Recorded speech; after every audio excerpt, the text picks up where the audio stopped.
41 years ago, when Jerry Brown was California's Secretary of State and running for governor, he sponsored a ballot measure, Proposition 9, that he said would clean up politics in California by putting limits on the relationship between lobbyists and legislators. It was kind of a exploitation, if you will, of the Watergate scandal in California. So Proposition 9 passed, and Jerry Brown was very proud of it. He said that $10 limit on what lobbyists could spend on legislators each month was the equivalent of 2 hamburgers and a Coke. But that Prop 9 had a kind of a loophole that quickly became evident.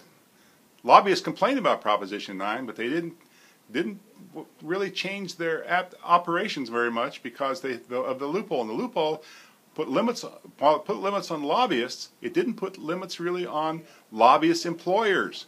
So lobbyist employers, either individually or through various trade associations, could continue to wine and dine legislators pretty much unfettered. Over the years, a few limits were put on it, but as the recent reports filed indicate, it's still a very healthy, or maybe unhealthy, syndrome in the Capitol. And it takes 2 forms.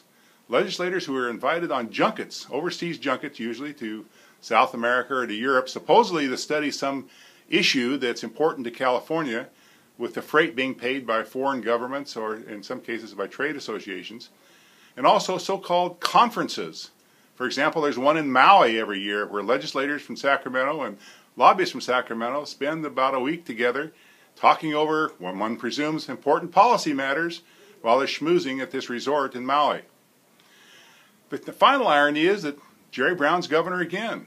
And after some scandalous activities were revealed, legislation was passed to kind of tighten up the rules on that kind of whining and dining.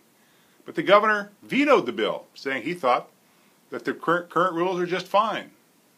What was true in 1974 apparently is not true in 2014.